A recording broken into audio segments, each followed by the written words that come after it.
Graça e paz, em nome de Jesus, estamos iniciando a nossa quarta aula, primeira parte da quarta aula dessa matéria maravilhosa, missões e evangelismo. Missões e evangelismo, essa ordem de Jesus que nunca vence, essa grande comissão, a importância de cumprirmos e obedecermos ao chamado do nosso Mestre. Quando falamos em missões e evangelismo, há uma necessidade de pastorear quem pastoreia. Pastorear os pastores e missionários que estão no campo, que sempre se sentem órfãos, abandonados e muitas vezes o pastor e a junta que o enviou não tem tempo de dar a devida atenção. Então precisamos pensar como suprir essa necessidade em criar um departamento que seja o elo de ligação do missionário que está no campo com a igreja, que ouça as dificuldades, que ore com ele, que chore quando ele estiver chorando, que se alegre com as suas conquistas, os problemas, as lutas, a família, questões conjugais, questões familiares, filhos, questões financeiras e também a adaptação do campo, a adaptação cultural. Ele necessita de alguém que ore junto. Romanos capítulo 16, Paulo vai fazer a sua carta de apresentação para enviar, na verdade, Febe, e enviar essa carta. Recomendo-vos, pois, Febe, a nossa irmã, a qual serve na igreja que está em Cencreia, para que a recebais no Senhor, como convém aos santos, e a ajudeis em qualquer coisa que de vós necessitar, porque tenho hospedado a muitos, como também a mim mesmo. Saudai a Priscila e a Áquila, meus cooperadores em Cristo Jesus, os quais pela minha vida expuseram a sua cabeça, o que não só eu lhes agradeço, mas também todas as igrejas dos gentios. Saudai também a igreja que está em sua casa, saudai a Epêneto, meu amado que é a primícia da Ásia em Cristo, saudai a Maria, que trabalhou muito por nós, saudai Andrônico e a Júnia, meus parentes e meus companheiros na prisão, os quais se distinguiram entre os apóstolos e que foram antes de mim em Cristo. Saudai a Ampliato, meu amado no Senhor, saudai a Urbano, nosso cooperador em Cristo, e a Estaques, meu amado, saudai a Ápiles, aprovado em Cristo, saudai aos da família de Aristóbulo, saudai a Herodião, meu parente, saudai aos da família de Narciso, os que estão no Senhor, saudai a Trifena e a Trifosa, as quais trabalham no Senhor, saudai a amada Pérsite, a qual muito trabalhou no Senhor, saudai a Rufo, eleito no Senhor, e a sua mãe e minha, saudai a Assíncrito, e a Flegonte, a Hermas, a Pátrobas, a Hermes, e aos irmãos que estão com eles. Saudai a Filólogo e a Júlia, a Nereu e a sua irmã e a Olímpias, e a todos os santos que com eles estão. Saudai-vos uns aos outros com santo ósculo, as igrejas de Cristo vos saúdam.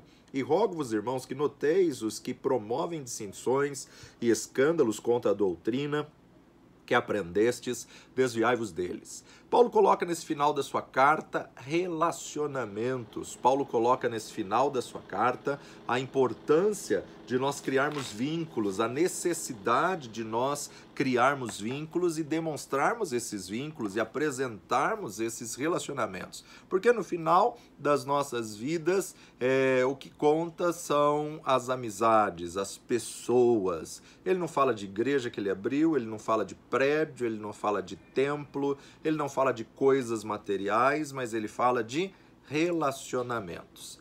É interessante observarmos que, embora Paulo não tivesse ido a Roma ainda, não foi ele que tinha aberto essa igreja de Roma, contudo ele tinha um relacionamento bem pessoal e conhecia muita gente com a igreja, a sua equipe missionária, os relacionamentos e os vínculos.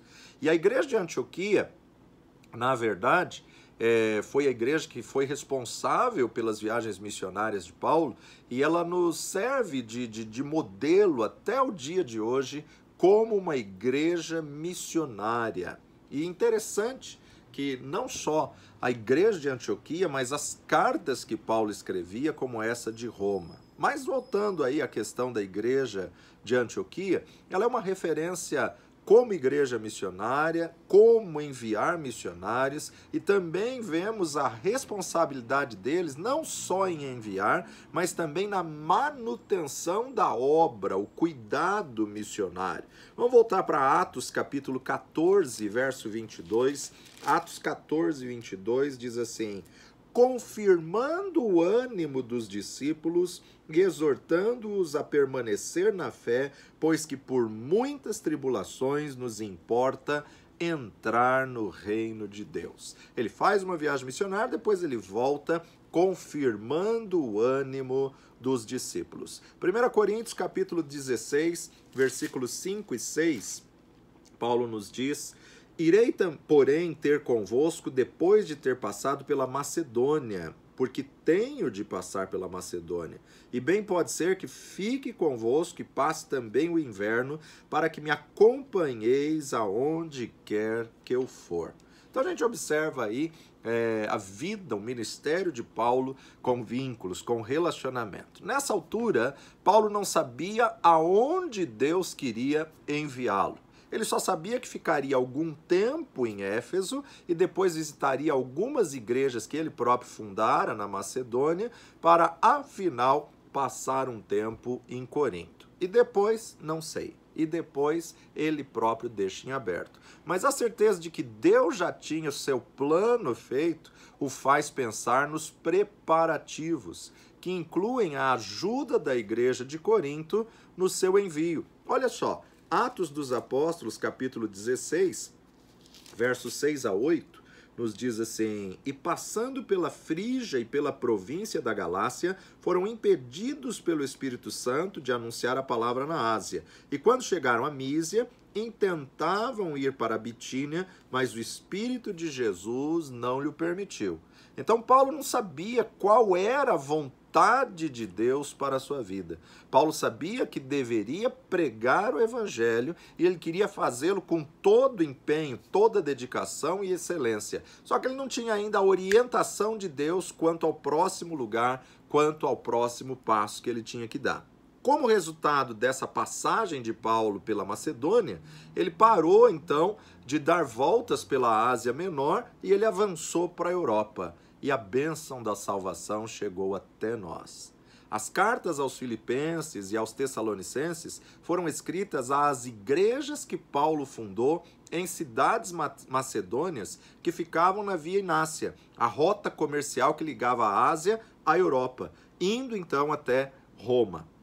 O Espírito Santo levou Paulo para essas cidades-chaves que mais tarde incluíram Corinto, incluíram Éfeso, de onde a igreja se multiplicou de modo espetacular, usando-as como base para outros avanços missionários. Quer dizer, o Espírito Santo estava olhando a coisa do ponto de vista de Deus, global e estratégico. Enquanto Paulo insistisse em sua visãozinha pessoal, isso demoraria muito mais. É muito importante nós entendermos que o Espírito de Deus é que deve estar nos dirigindo. É Ele quem caminha o missionário através da igreja. Essa foi a razão de Paulo ter dito à igreja de Corinto que passaria um tempo ali com eles para que depois, então, o encaminhasse. O departamento e ministério de missões não pode ser um departamento independente, isolado, à parte. Ele tem que ser auxiliar da igreja, servindo como facilitador das decisões missionárias para onde, o que vai fazer, como vai fazer, com quanto será ajudado, qual a despesa desse envio, envolvendo maior número de membros e departamentos da igreja, juntando maior número aí de departamentos.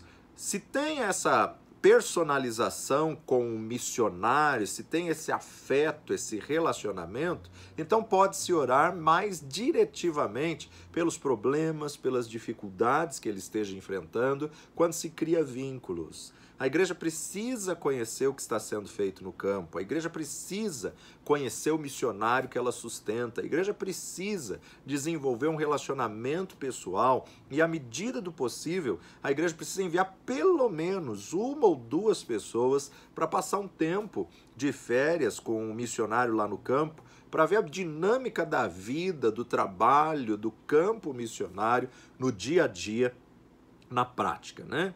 Quanto ao envio da equipe, é muito importante envolver pessoas numa caravana, anima o missionário, fortalece, revigora, dá uma injeção de ânimo no missionário, aquele que está no campo, que muitas vezes se sente sozinho, abandonado, se sente esquecido. Quando ele recebe uma equipe, isso fortalece muito, isso motiva, isso gera frutos e as pessoas então passam também a viver uma experiência de um curto período de tempo. Jesus escolheu 12, os quais ele discipulou e depois ele outorgou autoridade e os enviou como apóstolos. Mas se a gente olhar o ministério de Jesus nos 3 anos e meio, ele separou 70, ele os enviou de 2 em 2 pelas cidades. O ideal é que a igreja envie equipes missionárias para fortalecer os missionários que estão no campo. Vemos Paulo sempre viajando com grupos, sempre viajando com equipes missionárias,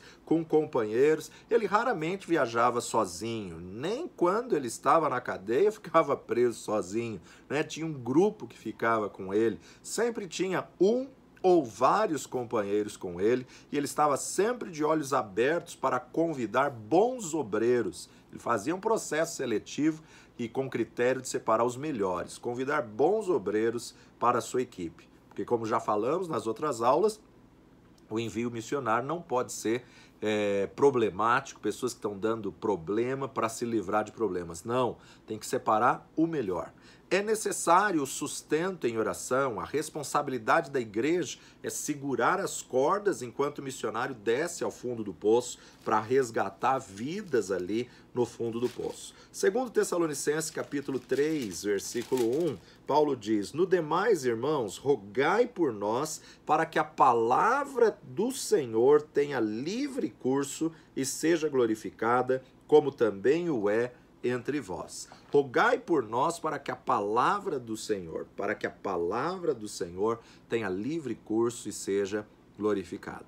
Temos que entrar em batalha espiritual, principalmente pela obra missionária, pelos missionários que estão no campo. Há uma guerra espiritual. Agora, num exército que vai para a guerra, existe funções específicas em cada área, né? Por exemplo, nós temos primeiro a infantaria, que são os que vão a pé, com a mochila nas costas, né? Através da infantaria, aí vem a artilharia, ou seja, o pessoal dos canhões, o pessoal aí que estão aí com a munição, né? Com algo diretivo. E por cima, apoiando com as bombas, está a aviação.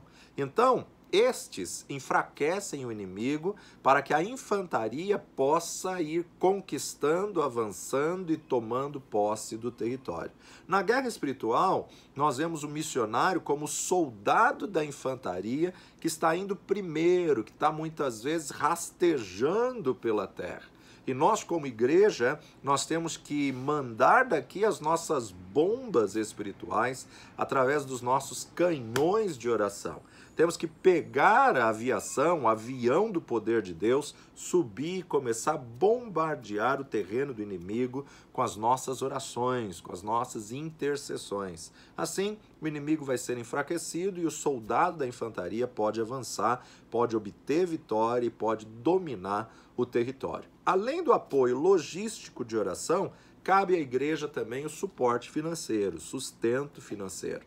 É necessário que o missionário se submeta a uma avaliação do seu ministério, a uma análise do avanço do trabalho pelo tempo que ele está no campo. Antes de ele ser enviado, ele tem que dar fruto na igreja local, ele tem que criar vínculos com as pessoas, ele tem que fortalecer esses vínculos. Isso vai ajudá-lo quando ele for enviado, porque esses vínculos que criou vão ser as pessoas que vão se comunicar com ele de uma forma mais pessoal. Hoje, através de WhatsApp, através aí de e-mail, através aí de celular e tantas outras formas de comunicação, né? Paulo vivia dando relatório nas igrejas que ele passava. Olha só, Colossenses capítulo 4, versos 7 a 9. Colossenses 4, 7. Tíquico, irmão amado e fiel ministro e conservo do Senhor, vos fará saber o meu estado. o qual vos enviei para o mesmo fim, para que saiba do vosso estado e console o vosso coração. Juntamente com Onésimo, amado e fiel irmão, que é dos vossos, eles vos farão saber tudo o que por aqui se passa. Então, Paulo tinha esse comprometimento de prestar relatórios. Missões não é brincadeira, missões é coisa séria. Se um funcionário de uma multinacional falhar, no final vão ser só números. Por maior que seja o prejuízo que ele dê, no final são perdas materiais. Mas se uma obra, se uma igreja, um missionário falhar, no final são vidas, a eternidade no inferno. Então, missões não é para ser levado à brincadeira, é uma coisa muito séria. Talvez o Senhor queira você na infantaria, lá no trabalho de frente da batalha. Pode ser que o Senhor queira você num canhão ou na aviação, num avião, mandando bombardeios de oração, de jejum, ou no sustento financeiro, ou no apoio psicológico, emocional, por e-mail, por WhatsApp. Nenhum de nós tem o direito de ficar de fora. Todos nós temos que nos envolver, todos nós temos a responsabilidade. Buscar em primeiro lugar o reino de Deus e a sua justiça, e as demais coisas vos serão acrescentadas. Até que ponto você está envolvido pessoalmente com missões? Você tem orado pelos missionários? Como tem sido a sua oração? Tem sido para valer? Específica, diretiva, objetiva? Você conhece o missionário, sabe onde ele está, o que ele está fazendo, suas necessidades e seus problemas? Quais são seus motivos de oração? Você tem participado do sustento financeiro de um missionário que está no campo? Ele precisa ter condições para fazer a obra. Você tem assumido responsabilidade séria quanto à grande comissão do nosso mestre? Em 2 Coríntios capítulo 6, talvez seja o maior capítulo escrito sobre evangelismo, e nós encontramos nessa passagem palavras desafiadoras do coração do apóstolo Paulo. Acompanha comigo 2 Coríntios capítulo 6, a abnegação de Paulo em seu ministério. E nós, cooperando também com ele, vos exortamos a que não recebais a graça de Deus em vão. Porque diz, ouvi-te em tempo aceitável e socorri-te no dia da salvação. Eis aqui agora o tempo aceitável, eis aqui agora o dia da salvação. Não dando nós escândalo em coisa alguma, para que o nosso ministério não seja censurado. Antes, como ministros de Deus, tornando-nos recomendáveis em tudo, na muita paciência, nas aflições, nas necessidades, nas angústias, nos açoites, nas prisões, nos tumultos, nos trabalhos, nas vigílias, nos jejuns, na pureza, na ciência, na longanimidade, na benignidade, no Espírito Santo, no amor não fingido, na palavra da verdade, no poder de Deus, pelas armas da justiça, à direita e à esquerda, por honra e por desonra, por infâmia e por boa fama, como enganadores e sendo verdadeiros, como desconhecidos, mas sendo bem conhecidos, como morrendo e eis que vivemos, como castigados e não mortos, como contristados, mas sempre alegres, como pobres, mas enriquecendo a muitos, como nada tendo e possuindo tudo. Instante exortação à santidade. Ó Coríntios, a nossa boca está aberta para vós, o nosso coração está dilatado. Não estáis estreitados em nós, mas estáis estreitados nos vossos próprios afetos. Ora, em recompensa disso, falo como a filhos, dilatai-vos também vós, não vos prendais a um jugo desigual com os infiéis, porque que sociedade tem a justiça com a injustiça? E que comunhão tem a luz com as trevas? E que concórdia há entre Cristo e Belial? Ou que parte tem o fiel com o infiel? E que consenso tem o templo de Deus com os ídolos? Porque vós sois o templo do Deus vivente, como Deus disse, neles habitarei e entre eles andarei, e eu serei o seu Deus, e eles serão meu povo. Pelo que saí do meio deles e apartai-vos, diz o Senhor, não toqueis nada imundo, e eu vos receberei, e serei para vós pai, e vós sereis para mim filhos e filhas, diz o Senhor Todo-Poderoso. Encontramos aqui nessa passagem palavras desafiadoras do coração do apóstolo Paulo, o homem que introduziu o evangelho na Europa. O presente da graça de Deus foi tão grande que ele se sentiu na obrigação de compartilhá-la. Paulo sabia ser rico espiritualmente, além dos sonhos de qualquer religioso que já tivesse andado sobre a terra. Jesus entendia que a obra de missões é feita através da unidade do corpo, é feita através da igreja.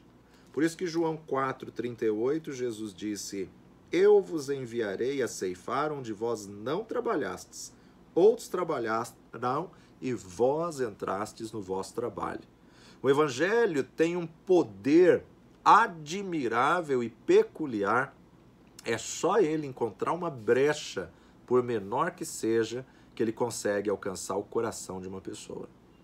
David Livingstone e C.T. Studd trabalharam muito tempo em regiões não alcançadas. Na época deles, Livingstone disse que tinha visto apenas poucos frutos se rendendo ao Senhor, mas que outros viriam e trariam ainda mais luz do Evangelho, e veriam milhares de almas vindo a Cristo. David Livingstone foi um tremendo geógrafo para toda a África, mais especificamente onde nós, como Torre Forte, visitamos frequentemente, Blantyre, Malawi. E interessante que Blantyre leva esse nome por causa da pequena cidade escocesa onde David Livingstone havia nascido. Ele trabalhou muito para Cristo, mas morreu sem ter muito o que mostrar como fruto do seu árduo trabalho em toda a África. Foi atacado por leões pelo menos 2 ou 3 vezes, ficou com sequelas graves no ombro, que ele não conseguia levantar um dos braços. Todavia, ele se tornou um grande homem que tornou possível o sucesso de outras pessoas, abrindo frentes ministeriais para outras pessoas. Hoje, muitas regiões da África que visitamos levam o nome de Livingstone. Museu David Livingstone, a Praça David Livingstone. É interessante nós observarmos o legado que esse homem deixa e o que ele proporcionou para os que vieram após ele. Para Jesus, o trabalho de salvar homens e mulheres não era mais para ser ignorado, da mesma forma que também não o era o fato de que ele era um com Deus. Esse trabalho é a essência de Jesus, a essência da igreja. Ele não apenas salvou, mas ele também era a própria salvação. Para o Senhor, o evangelismo foi um verdadeiro imperativo. Ele mesmo disse que a sua comida era fazer a vontade daquele que o enviou. Hoje, há um despreparo de candidatos dizendo que é difícil pregar por causa das ideologias, por causa das seitas, das heresias. Ei, isso sempre houve essa resistência. Mas temos que buscar a plenitude do Espírito, porque é o Espírito Santo que vai nos capacitar para que possamos ser a flecha nas mãos de Deus. Nos dias da igreja primitiva, haviam as suas dificuldades, e em cada era houveram suas dificuldades, perseguições, calúnias, difamações, ateísmo, islamismo, farisaísmo, criticismo religioso e tantas outras pormenores. O mundo lá fora é um lugar perigoso. É um lugar de confessores e de mártires. A oposição que enfrentamos não é simplesmente intelectual, mas às vezes é também armada com revólveres, armas de fogo, faca, pedras e tantas outras coisas. Decepções podem vir no campo missionário, como também podem vir na igreja local, mas não podemos permitir que as decepções nos atrapalhem ou que impeçam aquilo que Deus tem para as nossas vidas. Que possamos perseverar até aquele grande dia, para que possamos ouvir do Senhor: vinde benditos de meu Pai, possuir por herança aquilo que vos está preparado desde antes da fundação do mundo. Vamos para o intervalo e a gente volta para encerrar nossa última parte dessa matéria tão abençoada, Missões e Evangelismo. Volta já.